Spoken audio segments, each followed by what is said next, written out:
OIC condemns Myanmar government for brutal acts against Rohingya.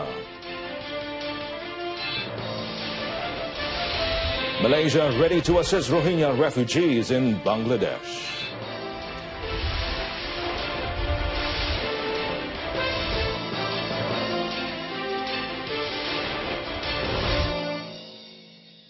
Good afternoon, I'm Amin Carlos and welcome to News on 2.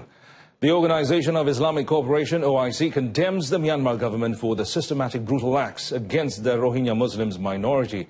And following that, the OIC called upon the Myanmar government to allow the United Nations or UN Human Rights Council's fact-finding mission to probe into all alleged violations of international human rights law and to bring the perpetrators to justice. Now, the decision was made by the OIC members at a meeting of heads and states of government of member states held to discuss the issue of the community on the sidelines of the first OIC Summit on Science and Technology in Astana, Kazakhstan. Now, the meeting also expressed grave concern over the systematic brutal acts perpetrated by security forces against the Rohingya Muslim community in Myanmar, forcing over 270,000 Muslims to flee to Bangladesh in addition to the burning of their homes and places of worship.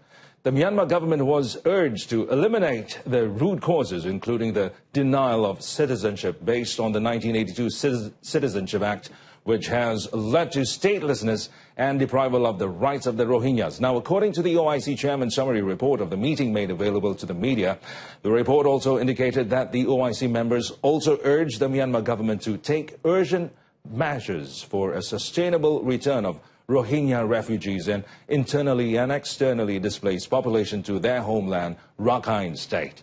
The OIC welcomed the recommendation by the Advisory Commission on Rakhine, led by former UN Secretary General Kofi Annan. In a related development, the chief of Bangladesh's top human rights body said on Sunday that the organization was considering, quote, pressing for trial against Myanmar and against the Myanmar army at an international tribunal, unquote, on charges of genocide. And National Human Rights Commission NHRC chairman Kazi Reza Al-Haq visited camps for the newly arrived Rohingya refugees and appealed for help from the international community. Rohingya insurgents whose attack on Myanmar security forces last month triggered savage military reprisals declared a month-long truce on Sunday as refugees continued to flood across the border into Bangladesh and only to face scant basic resources, hunger and illness. The UN said nearly 300,000 Rohingya Muslims have arrived in the border district of Cox's Bazar in just the last 2 weeks, and joining at least 100,000 who were already there after fleeing earlier riots or persecution in Buddhist-majority Myanmar. UN officials said there was an urgent need for more temporary shelters.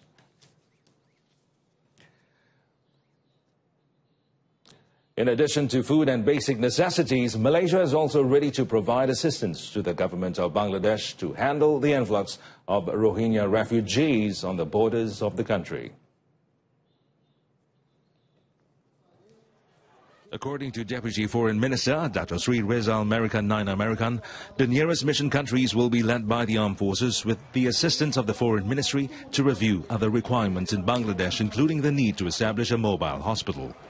Antara yang telah dibincangkan ialah untuk melihat kemungkinan untuk mewujudkan mobile hospital. Sebab Angkatan Tentera Malaysia mempunyai keupayaan dan kepakaran. Mereka pernah lakukan dalam misi-misi yang terdahulu. Dato Sri Rizal said that so far the number of Rohingya refugees entering Bangladesh has reached 500,000 people. He was met by reporters after a Merdeka Unity program held in Kepala Batas, Pulau Pinang.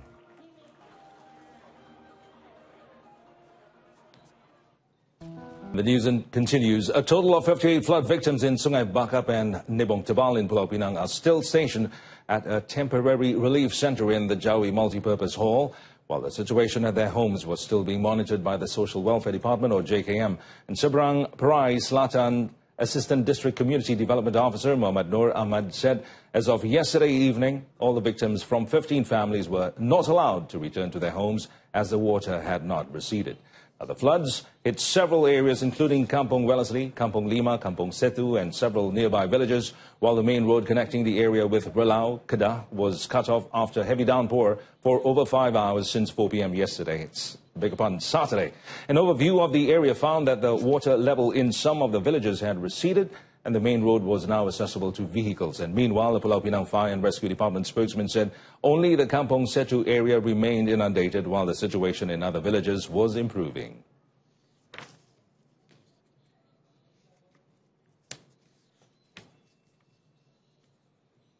The Ujian Penilaian Sekolah Rendah UPSR begins today for 443,794 candidates nationwide, and the Education Ministry said of the total, 433,536 candidates are from Sekolah Kebangsaan and Sekolah Bantuan Kebangsaan, while 10,258 candidates are from private schools.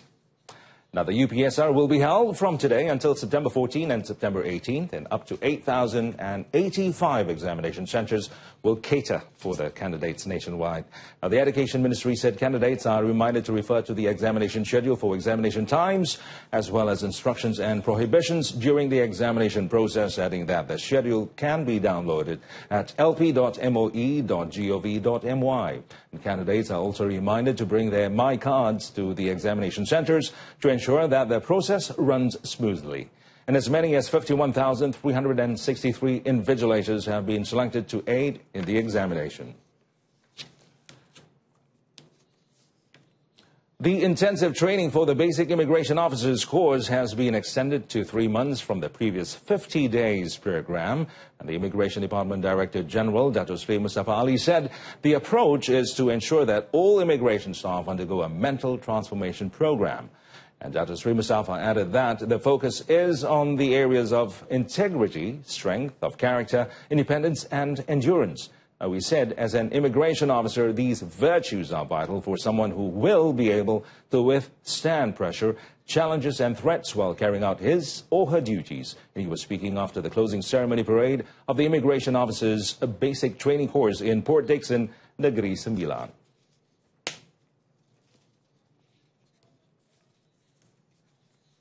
The Yang di-Pertuan Agong Sultan Muhammad V Gracer Royal Tea Reception held in conjunction with his official birthday at the Istana Negara yesterday. And the reception was attended by 3,500 guests, including cabinet ministers, foreign dignitaries, and this year's recipients of the federal awards, honors, and medals. And Deputy Prime Minister Dato Sri Dr. Ahmad Zahid Hamidi and Chief Justice Tun Madharouz Sharif also attended the event, and Sultan Muhammad V also cut a cake and mingled with the guests during the reception. And some entertainment was provided by Kuala Lumpur City Hall Orchestra and singers JJ and Siti Nurdiana. And 18 cakes of various sizes and themes contributed by several hotels in Klang Valley and Kelantan for His Majesty's birthday were also displayed at the palace. Coming up next, state governments advised against agricultural land and for commercial purposes.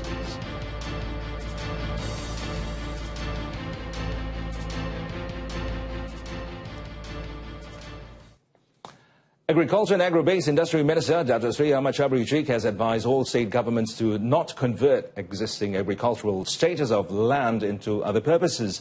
Now, he said it was important in the interest of protecting the agricultural land from commercialization and for the country's future. According to Dato Sri Ahmad Syabri, the state government should work with the federal government to figure out how best to utilize the land for agriculture. Kita jangan cepat mengalah kerana mungkin satu ketika dahulu orang menganggap tanah pertanian ini dari segi pulangannya sedikit. Tetapi dalam konteks masa depan security makanan kita, tanah pertanian itu perlu, dan tidak semestinya untuk tanaman padi, tetapi tanaman-tanaman lain yang diperlukan untuk negara kita. He said this after launching the Gelombang Tani National GTN 2017 Jom Pi Bendang in Tasik Lugur, Pulau Pinang yesterday.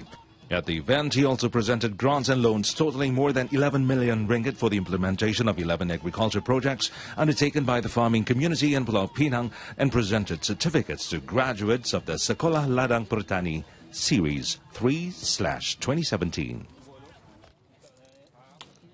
7,000 job offers are up for grabs at the Malaysian Investment Development Authority, or MIDA, open day to be held on September 18th. And according to its Chief Executive Officer, Dato' Azman Mahmud, over 50 companies from various industries, including aerospace, chemicals, electronics and logistics, will be participating in the job placement fair.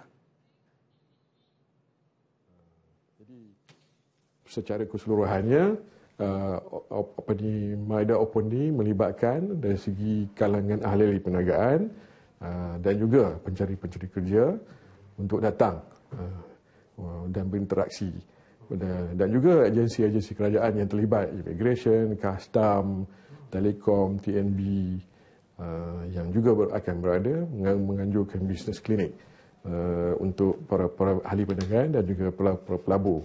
Dato' Azman added that there will also be talks by several technology companies to create awareness about the concept of the Internet of Things, or IoT.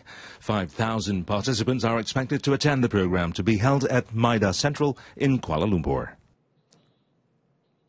Malaysia Airports Holdings Berhad MAHB has assured that repairs to the KLIA aero train that links the Kuala Lumpur Airport main terminal building with the satellite building will begin before the end of the year. And Malaysia Airports Holdings Berhad Managing Director Dato' Badlisham Ghazali said MAHB believes that the repair works will solve the aero train breakdown problem. Dalam penghujung tahun ni, satu daripada aerotrain tu akan di overhaul 100%, yang keduanya akan dibuat sebanyak 50%, dan kita ada train yang ketiga yang kita akan swap out lah kata orang ya, dalam early 2018 supaya train yang baru tu pun masuk in service. Jadi insyaAllah going forward perkara-perkara ini akan berkurangan lah. On September 4th, the aero train service was disrupted for 75 minutes when the trains broke down, prompting passengers to walk on the tracks in order to catch their flights on time. 10 ASEAN countries came to an agreement on how to curb the germination of fake news and disseminate genuine information yesterday. The roundtable discussion held in Quezon City, Philippines, was attended by 10 ASEAN communications ministers, including Deputy Minister of Communications and Multimedia, Dato' Jailani Johari. Now, during the conference, the members shared their individual countries' experience on how they overcame and managed the spread of fake news. Now, they also exchanged ideas and practical measures taken to fend off false news, especially on social media. And Dato' Jailani put forward Malaysia's experience on how to curb the spread of fake news. And among the measures is the sebenarnya.my portal, whereby telecommunication providers work with the enforcement authorities to allow netizens to verify the various sources of information.